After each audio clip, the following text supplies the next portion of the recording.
La Iglesia Evangélica Pentecostal Las Acacias presenta para ti un mensaje de reflexión y cambio, una palabra actual que impactará tu vida. Con ustedes su pastor Samuel Olson.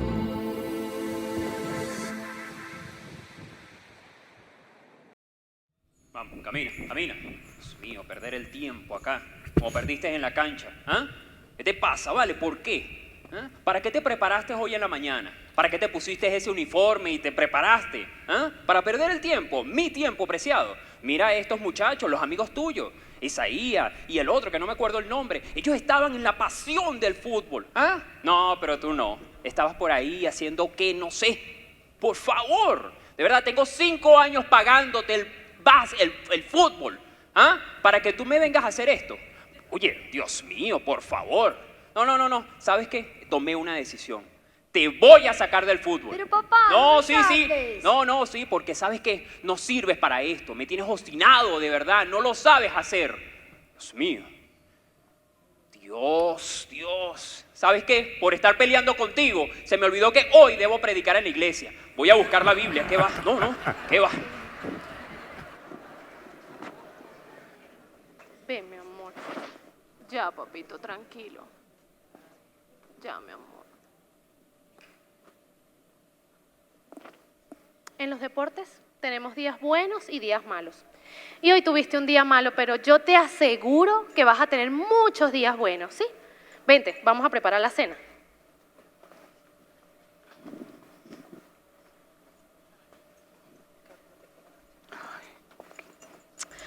Ay, Dios mío, ¿dónde estará ese papel? Es que yo busco y busco y yo no lo encuentro. Y esta mujer que no llega. Yo lo siento mucho, pero la voy a tener que llamar.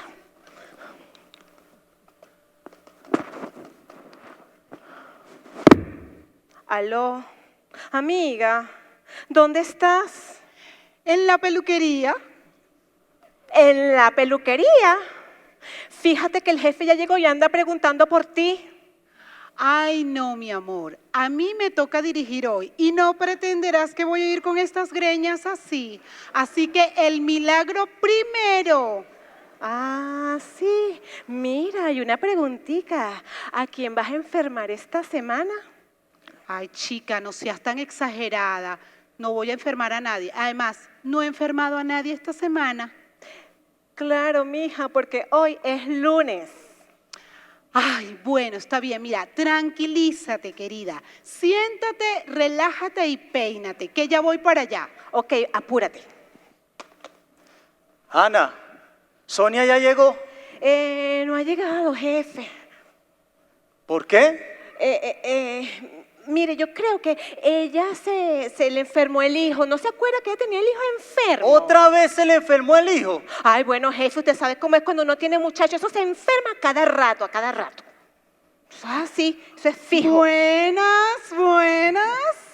¿Cómo están? ¿Cómo amanecen? Ay, Nosotros bien. ¿Por qué tú estás llegando tarde otra vez, Sonia? Ay, qué tarde, jefe. No es tan tarde. Además, agradezca que vine, porque yo pasé la noche malísima con un dolor de estómago. La noche. Ana, ¿y no era el hijo que lo tenía enfermo? sí, tu hijo. Claro. Ay, mire, jefe, usted me va a decir que no sabe lo que es un muchacho enfermo. Ese muchacho no me dejó dormir en toda la noche y por eso estoy así malita con el dolor de estómago. Bueno, ya. Dame el informe que necesito irme para la reunión. El informe. ¿Qué informe? Sí, el informe. Ah, sí, jefe, ya se lo busco. Vamos con el informe, chico, el informe. Ya está que me hizo el informe. Mejor me voy para mi reunión porque voy a llegar tarde.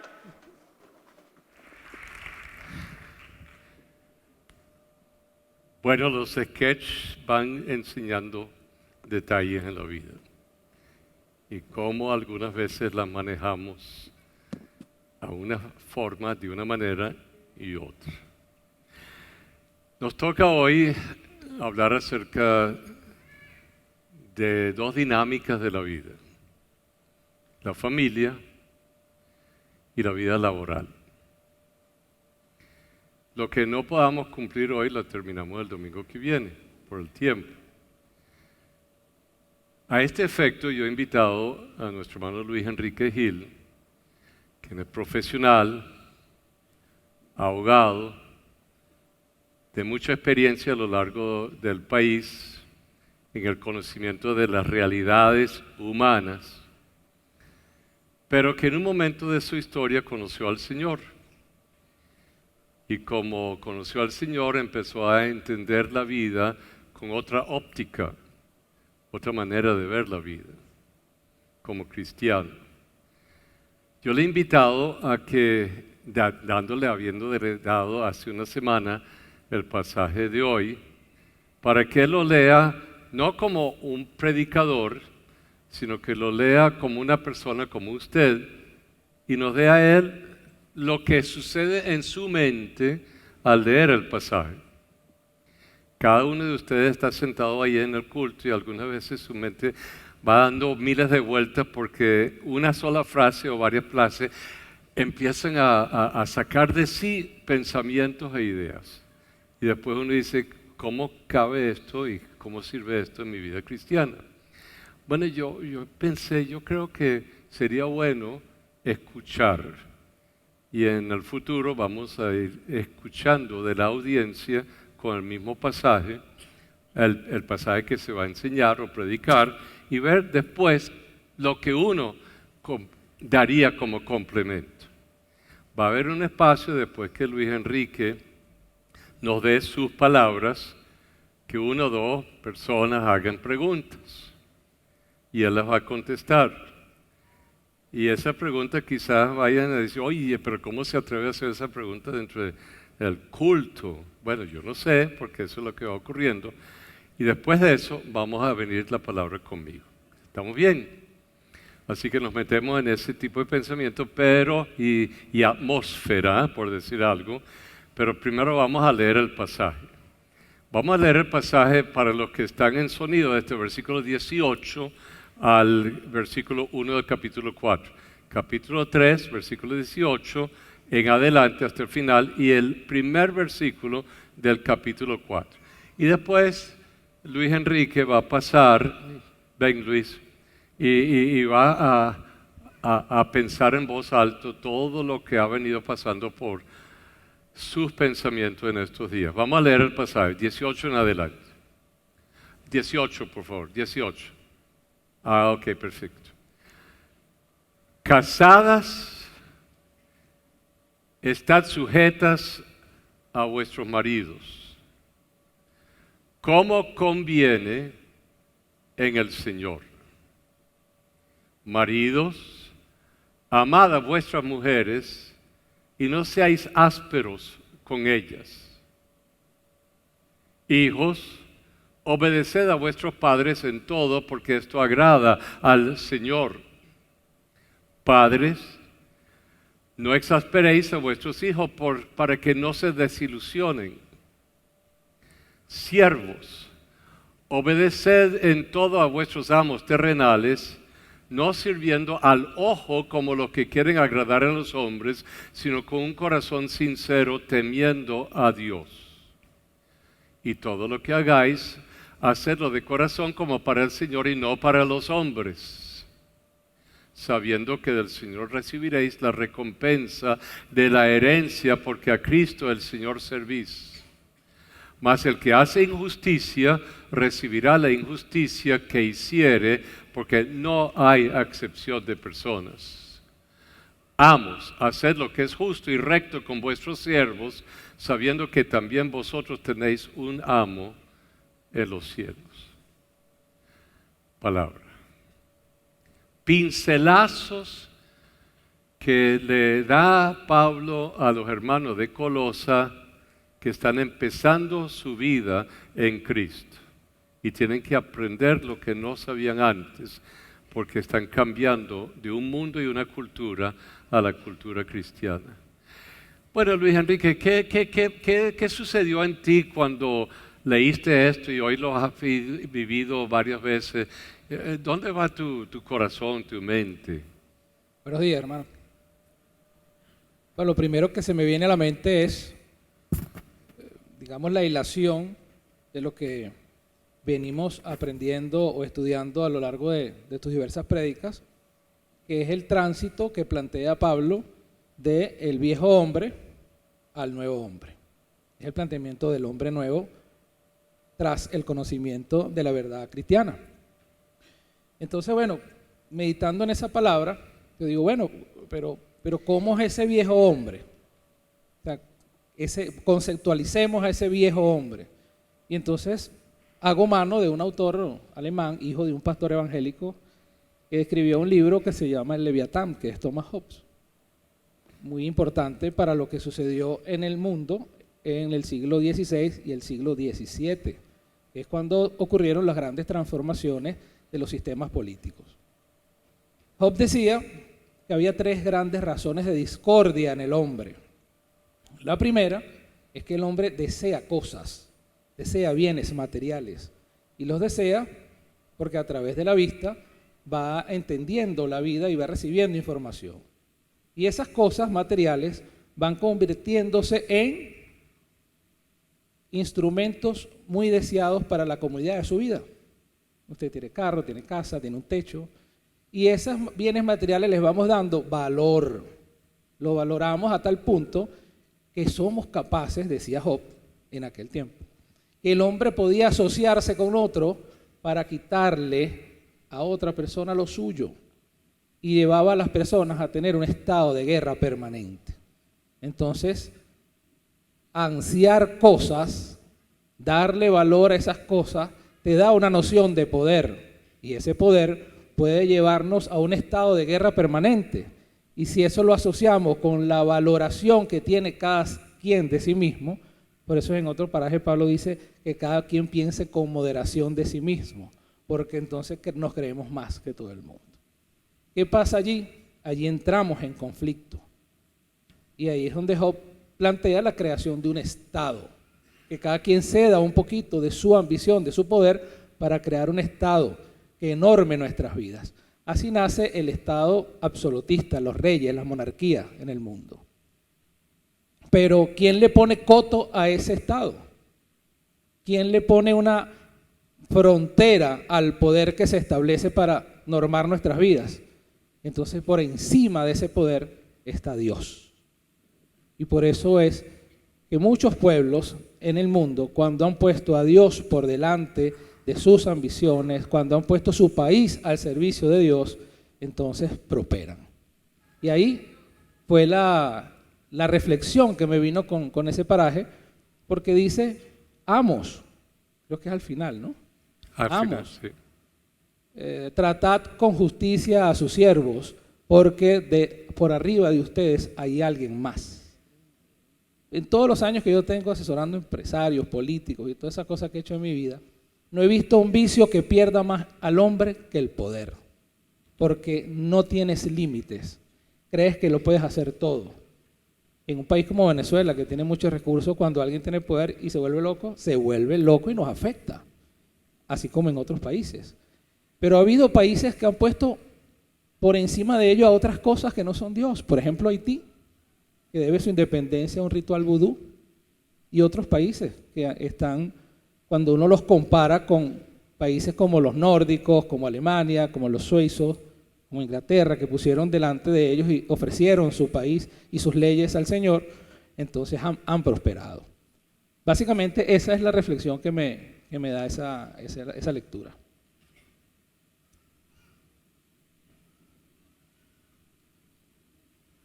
¿Oyeron? ¿Entendieron? ¿Se lo aplicaron?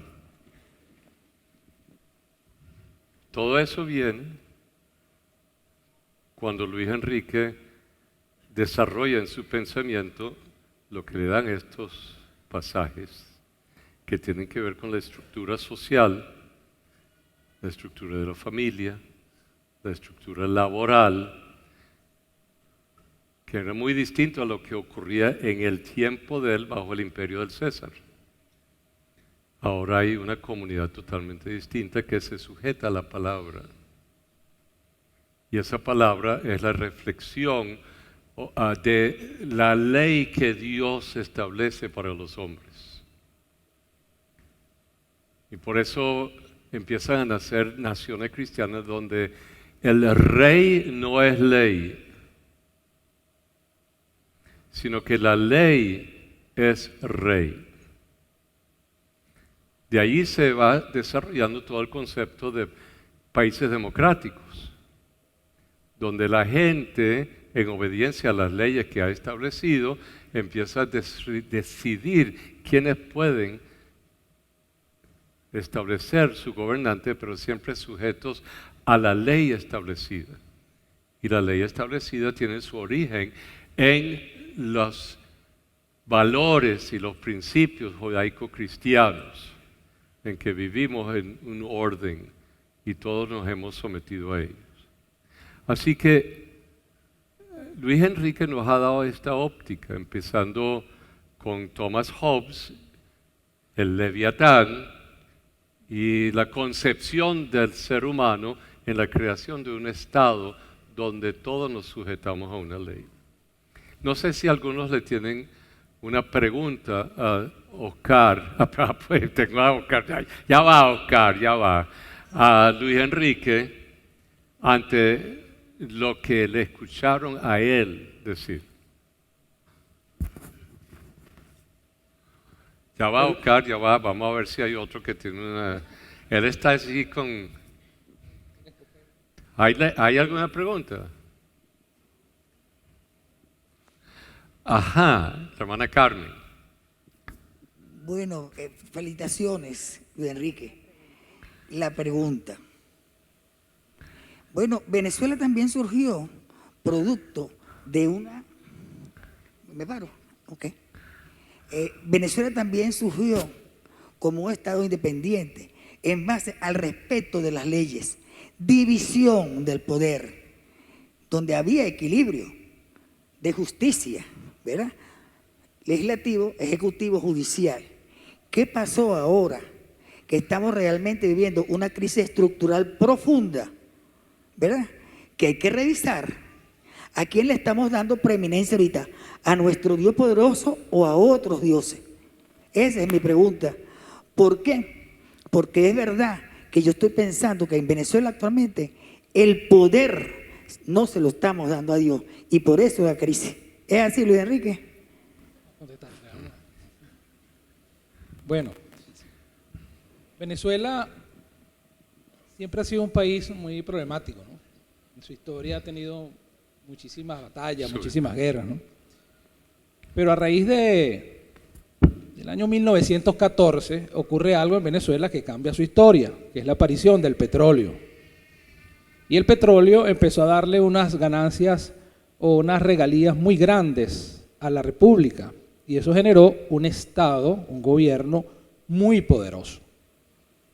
Eso, aunado a la cultura caudillesca que hemos tenido siempre en Venezuela, generó, sin ponerle nombre, o sea, no se trata de un presidente en específico, desde que apareció el petróleo, desde Gómez, quien maneja el Estado venezolano maneja mucho dinero, muchos recursos, mucho poder.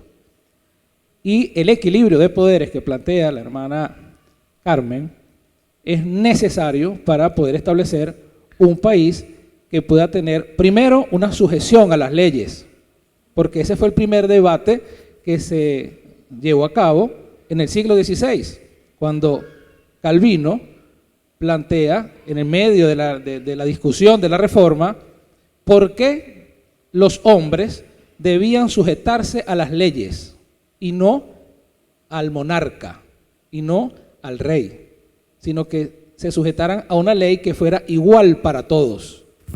Y esa ley suprema, superior a los hombres, es las Escrituras, la Biblia y la Palabra de Dios.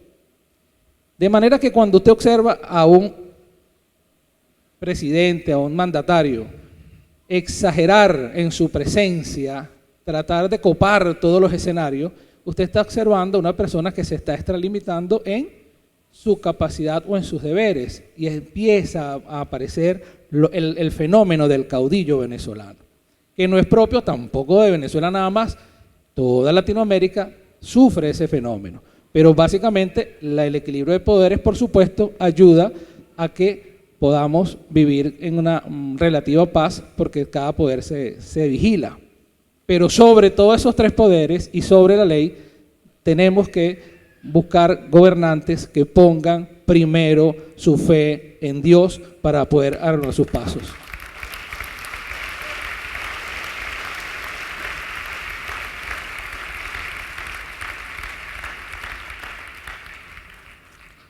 Próxima pregunta.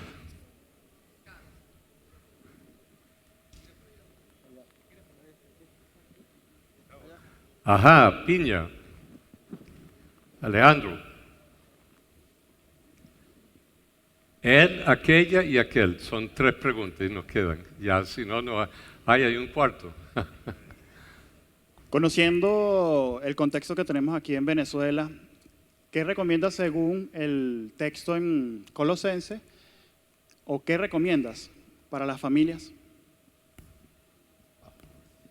Bueno, en este momento Venezuela vive aparte de la crisis que todos conocemos, esa crisis impacta mucho los hogares, porque las familias se separan, la ansiedad por resolver los problemas genera desencuentros y sobre todo en los jóvenes tenemos un fenómeno que es la depresión en muchachos, en chamos, que lleva a veces inclusive a incrementar la tasa de suicidios.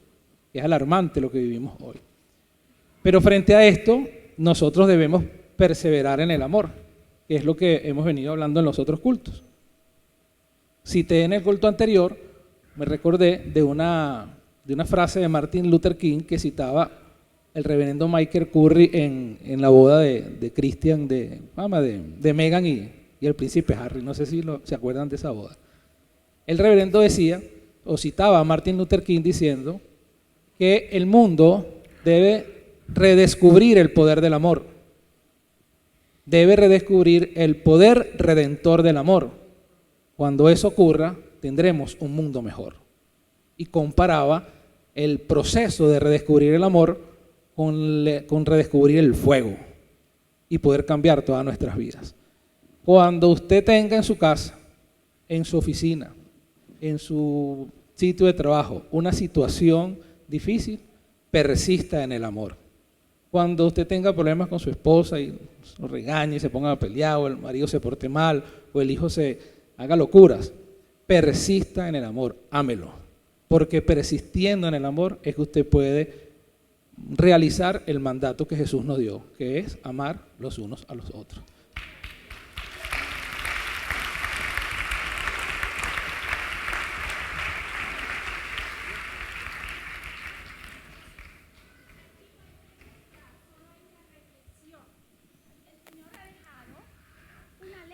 No se oye, ahí está un micrófono, hermano. Para mi concepto, aquí no hay pregunta, solo una reflexión para los hombres. Y es que el Señor, nuestro Dios, nos ha dejado bien escrito y plasmado en las leyes, o la ley, la Biblia, está el concepto y todo para que cada quien piense y reflexione ante lo que Dios nos ha dejado. Y es tener por encima de todo a nuestro Dios, un Dios poderoso, misericordioso. Por eso, queridos hermanos, ante nuestra situación en Venezuela y el mundo, tengamos fe. Fe en nuestro Dios, nuestro Rey, nuestro coordinador, nuestro presidente y quienes elegirán al nuevo presidente y autoridades que gobiernen a este país y que podamos ser un ejemplo ante Venezuela y el mundo. Dios les bendiga.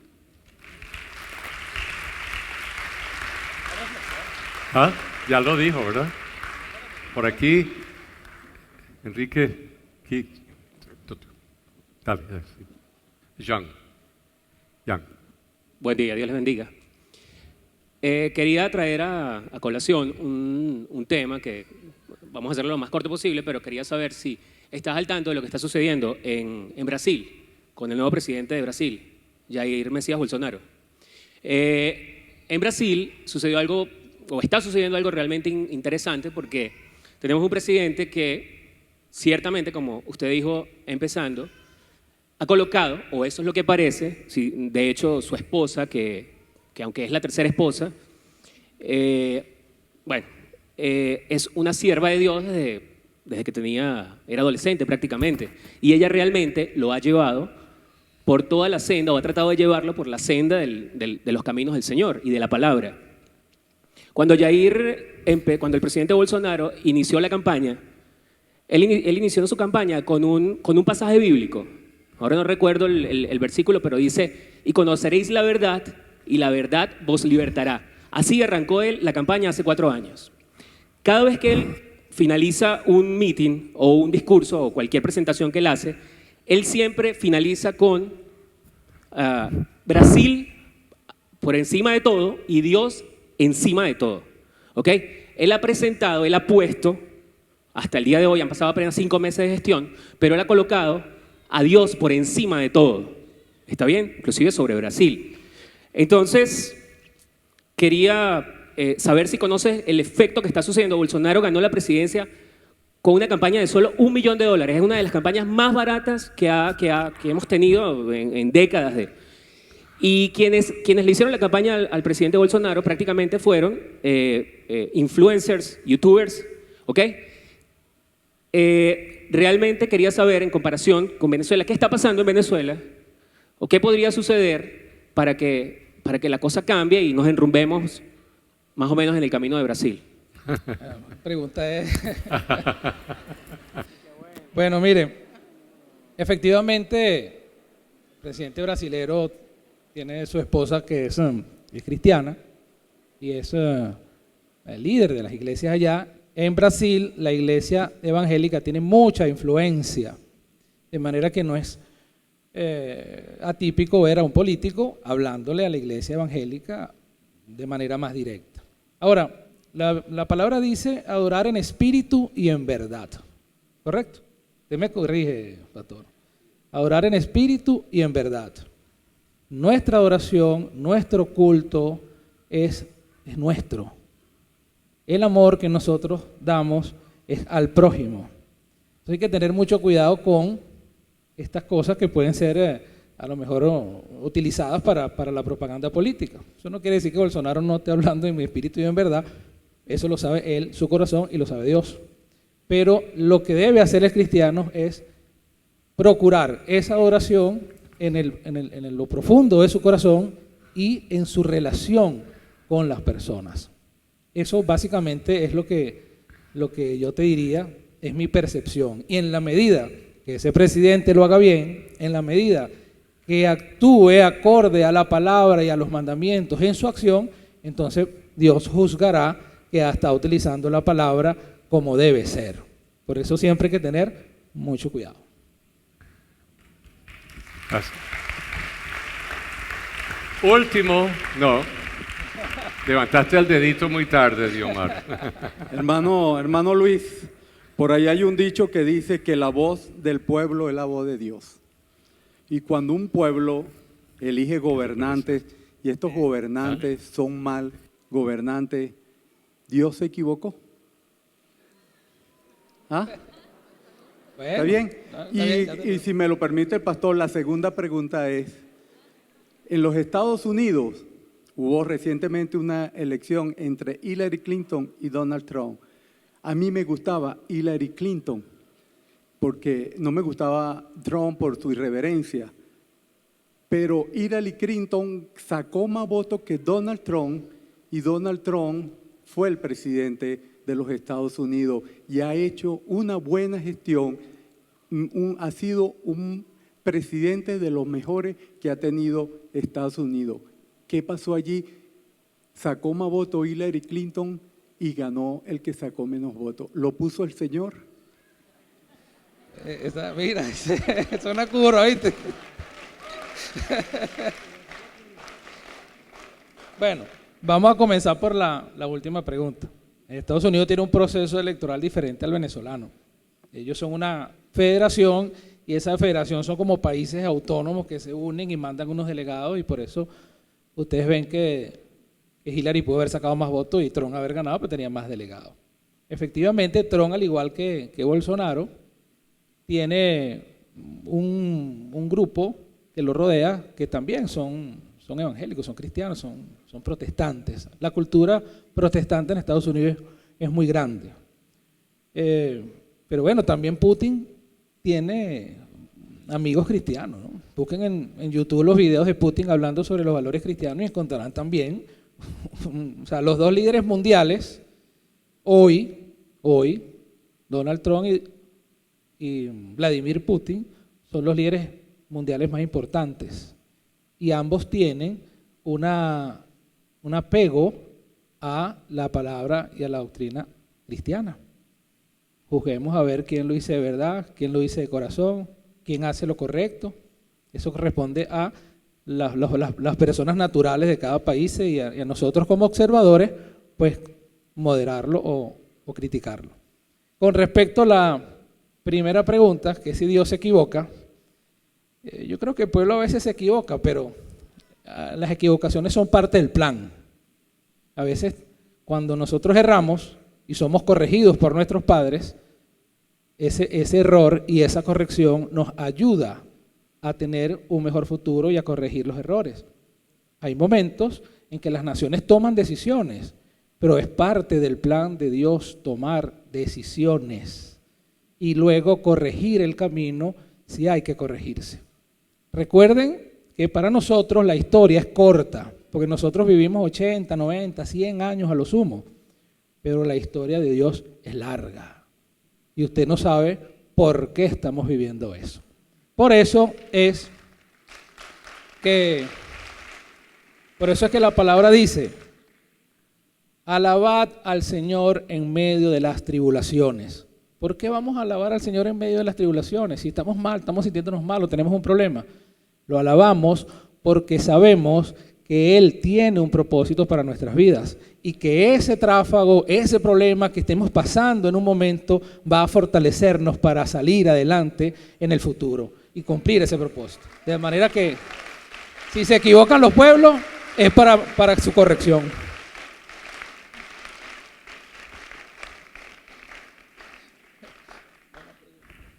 ¿No ve? Buenísimo, ¿no? ¿Cómo le pareció el foro? Todo tiene que ver con la palabra.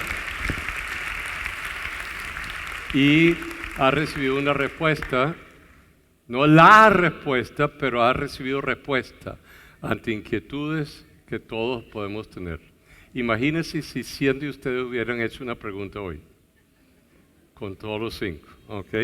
Pero después se van repitiendo. Bien, ante esta reflexión que hemos tenido, venimos a la palabra por unos minutos, entendiendo que el tiempo se ha ido, pero en esta reflexión, que es bastante importante, ahora nos trasladamos 2000 años atrás, al imperio del César, al imperio de Roma, un contexto totalmente distinto al nuestro. Pero es lo que sucede con lo que dijo Luis Enrique. La iglesia permanece y la iglesia va aprendiendo que Dios actúa en la historia, no obstante todos los problemas que se presentan, y uno va creciendo y aprendiendo si uno quiere ver la historia en su perspectiva del tiempo. Y allí que no nos derribamos, no somos derrotados, sino que nos fortalece la experiencia y lo que aprendemos a lo largo del tiempo. Estamos hablando de la familia, como dijo Alejandro. La familia en el tiempo judaico tenía una estructura. La familia en Roma tenía otra. Y así sucesivamente a través de los siglos. Hoy día uno está preocupado porque pareciera que la familia latina se haya derrumbado por completo. Uno se encuentra con tantas anomalías y tantas dificultades porque en el siglo XX se fue destruyendo o deshaciendo el concepto de familia en lo que se llama la familia tradicional. Y hemos tenido que ver esa destrucción o de ese deshacerse de la familia tradicional y ver cómo hablamos como cristianos dentro del contexto actual en el cual nos podemos encontrar. Pero eso es un análisis. Necesitamos hoy, por el momento, ir a lo que ocurría en aquel tiempo cuando Pablo le está hablando a los hermanos de Colosa. En la iglesia de Colosa habían cristianos que habían venido de todas clases de tradiciones y culturas. Igual que bajo este techo, en que hay 1000 y pico de personas, todos venimos de situaciones totalmente distintas a nivel personal, social, familiar, grupal, y venimos de distintas partes. Así que la historia suya no va a ser la historia mía. Hay puntos de coincidencia y hay puntos de divergencia completa, y igualmente la palabra le habla a la familia y a la persona.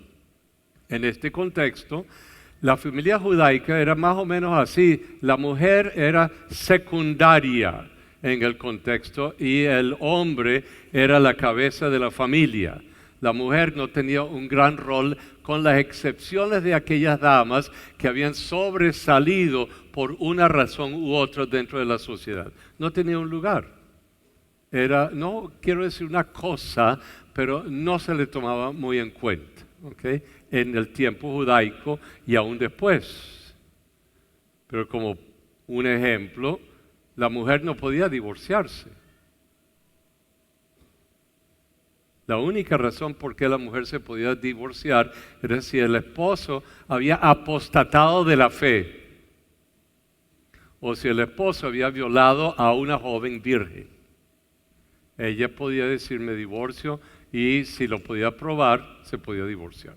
Pero el hombre podía hacer lo que quisiera y se podía divorciar por cualquier razón en el contexto judío de aquel tiempo. En la cultura griega del tiempo, el hombre era la palabra última en cuanto a las mujeres. La mujer se sentaba allá en otra habitación, no podía salir si habían hombres en la casa, tenía que guardarse y si salía tenía que tener un velo puesto, hasta como se hace mucho de los países árabes, con un huequito aquí para poder ver, pero no podía fijarse más nadie. Y obviamente el pelo lo llevaban larguísimo, pero eso era porque no podían ser como mujeres casadas, ser vistas en un contexto. Algo así como lo que ocurría en el siglo pasado y anterior con la gente guajira. Las mujeres se pintaban la cara de un color si era casada, de otro color si no era casada, de otro color si era una de varias, etcétera, madre, etcétera, etcétera. O si no, el esposo podía venderla en el mercado. Era así el trato en el siglo, en el 1950, 1940 y antes. Eso ha cambiado, obviamente.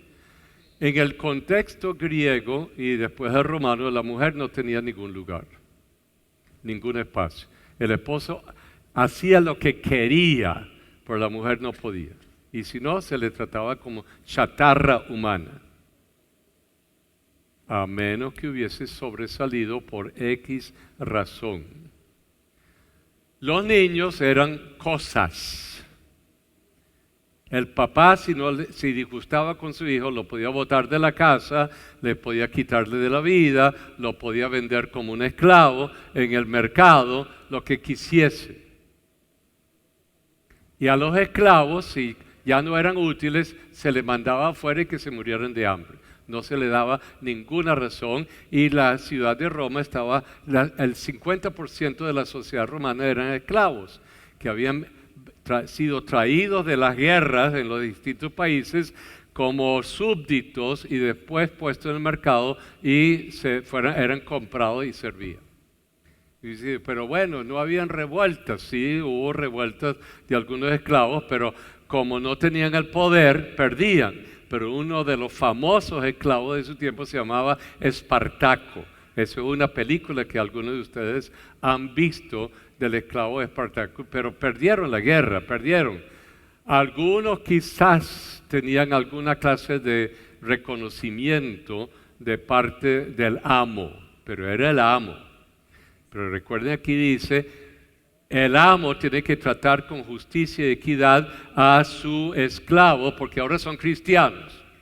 Y hay de aquel amo cristiano que tiene que tener cuidado porque él tiene otro amo que es Dios. Y tiene que responderle a Dios y habrá una consecuencia si trata indebidamente a su esclavo. Así que había un cambio en la sociedad en cuanto a la valoración de la persona. Si usted quiere alguna historia muy sencilla acerca de esos cambios, léase en su Nuevo Testamento una historia de un capítulo, Onésimo. ¿Okay?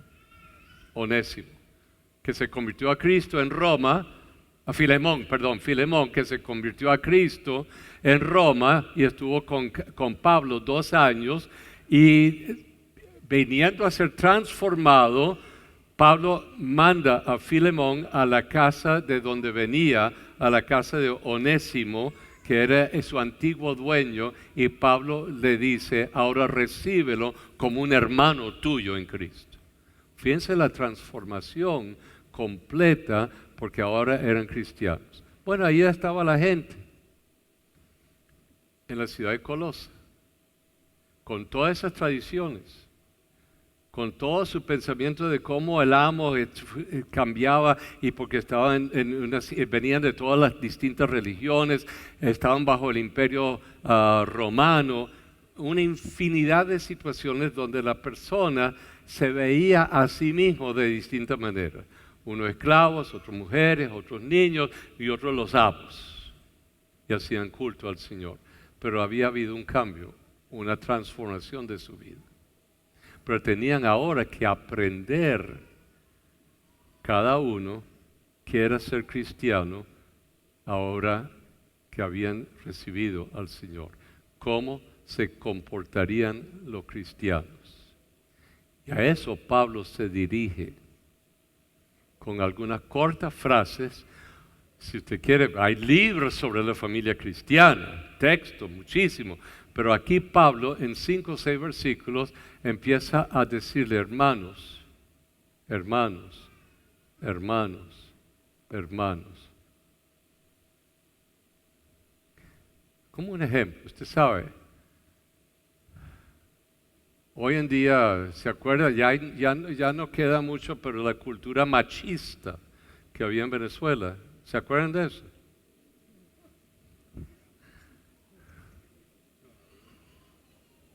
Cultura machista, la mujer que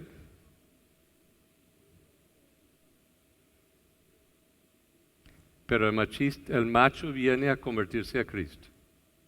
¿Y ahora cómo se comporta? Tiene que empezar a ¿qué?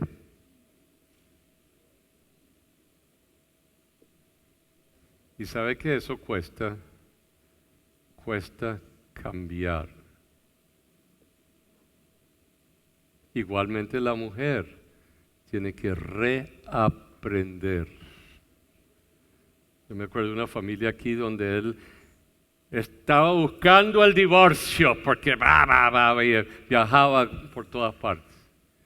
Bueno, la mujer para defenderse tuvo que pelear, ocupar su lugar, porque era terrible lo que la cultura o la persona había hecho con su familia. Y para que la familia pudiese irse transformando poco a poco, costó mucho tiempo y mucho trabajo con la palabra y con la ayuda de muchos. Entonces vamos a decir a ver qué le dice Pablo a los hermanos de Colosa. Han pasado 2000 años y todavía sirve lo que Pablo les dijo a los hermanos de Colosa. ¿Por qué? Porque cada generación la gente tiene que reaprender cómo vivir una vida cristiana. Porque usted y yo somos pecadores, somos rebeldes, sabemos lo que es bueno y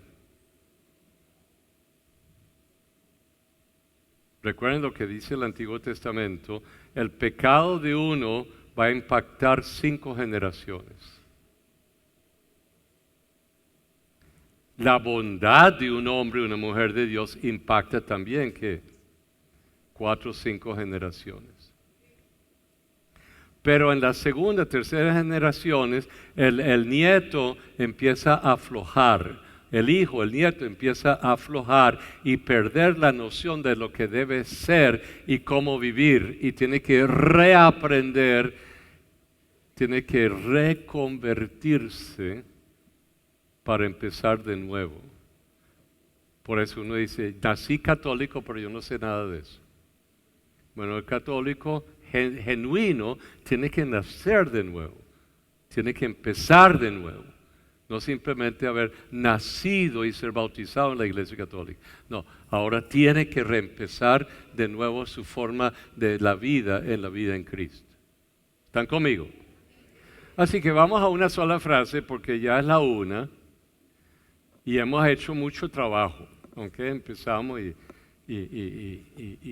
sin embargo, alguien dice, oye, pero no has leído la palabra, tiene que meterte, bueno, vamos a meternos en la palabra por unos minutos, ¿ok? En la palabra, aunque todo lo que se ha dicho ha sido palabra, ¿ok? Pero alguien dice, oye, pastor, pero usted no dijo palabra, ok, vamos por ahí. Versículo 18, por favor, del capítulo 13. Fíjense cómo empieza ¿cuál es la primera palabra? Casada. Pero ¿quién lo dice? ¿Ah? Pablo. Y Pablo lo dice inspirado por el Espíritu.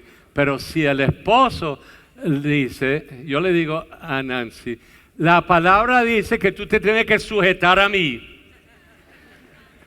¿Qué dice Nancy? Veremos. Ok.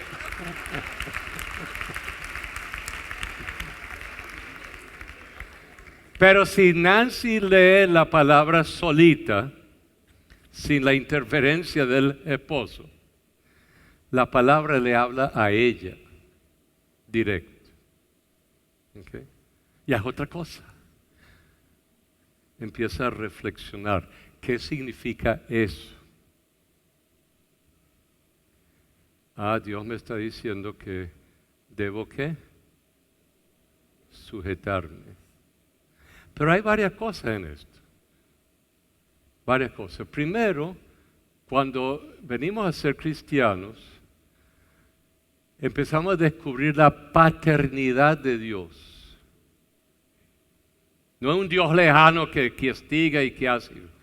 Descubro que mi Dios es mi Padre. Y que ese Padre es justo, bueno, amoroso, misericordioso.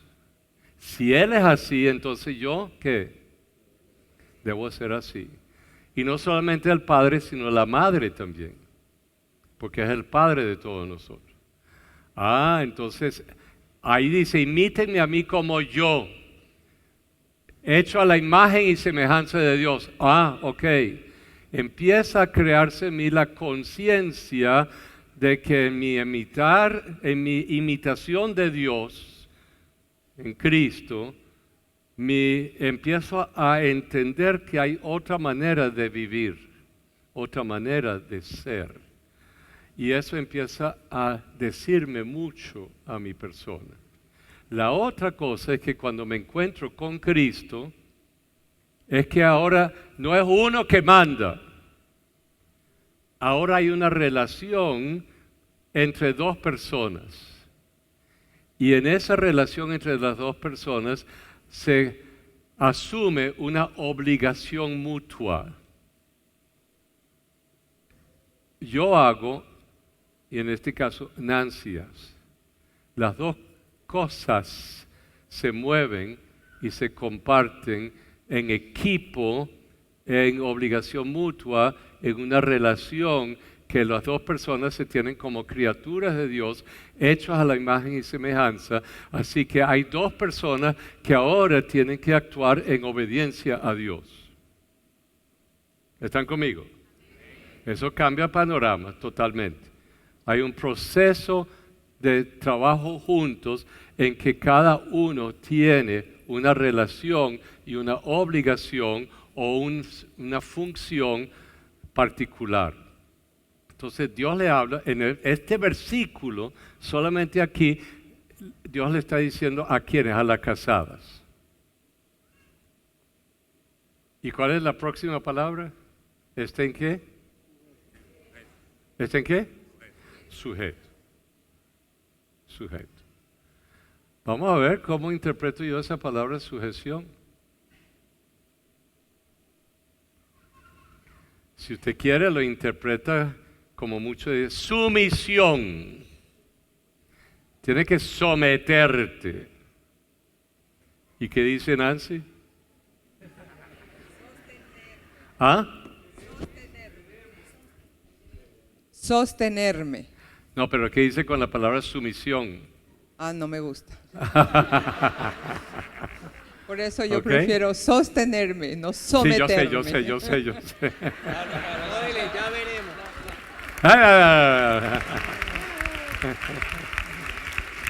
Ok. Entonces, primero sáquese del chip la palabra sumisión. No es lo que dice. Si quieres usar esa palabra, úsalo también en Efesios 5. Someteos los unos a los otros. Así que los dos se tienen que someter el uno al otro. Ah, pero ya, entonces hay una mutua obligación.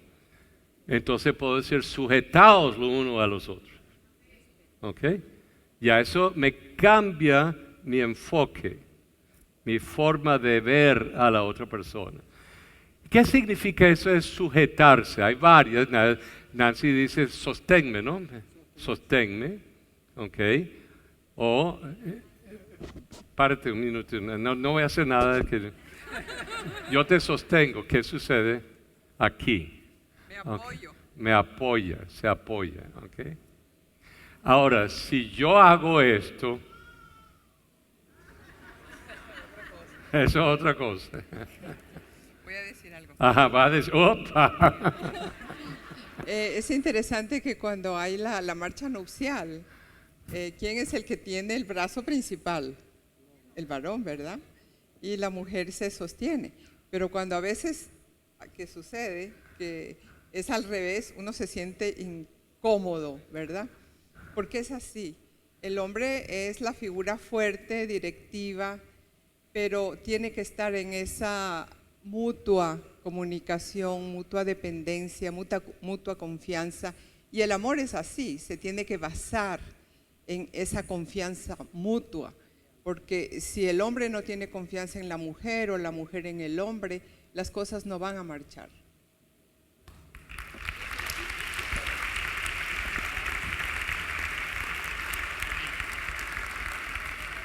No lo tengo que explicar. Yo iba a decir algo como lo siguiente, pero ya lo dijo Nancy. Este pedazo de madera, a solas en el piso, ¿para qué sirve? Nada. ¿Y a solas por ahí? Nada. ¿Y espaldar a solas? Nada. ¿Y el asiento? Nada. O sea, como individuos andan anárquicamente presentes. Pero cuando cada pieza encuentra su justo lugar, se sujeta el uno al otro. ¿Ok? Entonces, la madera no es el respaldar del banco ni el asiento, pero esto no existiría si esto no estuviera vinculado, pegado. Así que el uno sujeta al otro. Cada pieza se sujeta y encuentra su lugar, encuentra su función, encuentra su acción como persona. Y a Nancy le explicó esta relación que existe. Entonces, en la relación cristiana es trabajo de equipo, de vinculación, de relación, y para mantener esta relación tiene que haber constante comunicación, ayuda, sostén, cuidado, respeto, animar, vincular, toda una infinidad de palabras que nos ayudan a mantenernos como pareja que va a conformar familia. La relación pareja que permite que haya familia. ¿Ok? ¿Estamos todos entendidos? Es muy sencillo, pero hay que estar seguro de entender las palabras. ¿Qué significa la palabra? Si yo quiero volverme hace un siglo, ¿verdad, pastor? Que se tiene que sujetar a mí. Así me lo han dicho en el pasado. Y entonces uno dice, ups, ya va. Aquí tiene que haber un reaprendizaje de la relación entre dos personas. La segunda frase no la voy a explicar, pero es para que vean cómo hay una mutua obligación. Esto es el domingo que viene. Vamos a ver el versículo 19, por favor. Maridos, empieza, el versículo anterior empieza que casados, sujeto. Maridos que amad a vuestras mujeres. 1 y 2, no seáis que ásperos con ellas. ¿Okay? Son dos cosas. Acuérdense que todo le toca al marido, con la mujer, con los niños, con los esclavos, con todo el mundo. La mujer con su esposo, los niños con su papá, los siervos con su amo, que es la misma persona. Entonces, aquí encontramos que las dos cosas se balancean en la relación. El uno es sujetarse y el otro es amar, cuidar, sostener, valorar, guardar, proveer. Una infinidad de palabras que ayudan a entender esta palabra en Cristo que se llama amar al prójimo. Muy bien, todo de pie, por favor. Fue el mensaje de la palabra de Dios expuesto por el pastor Samuel Olson de la Iglesia Evangélica Pentecostal Las Acacias.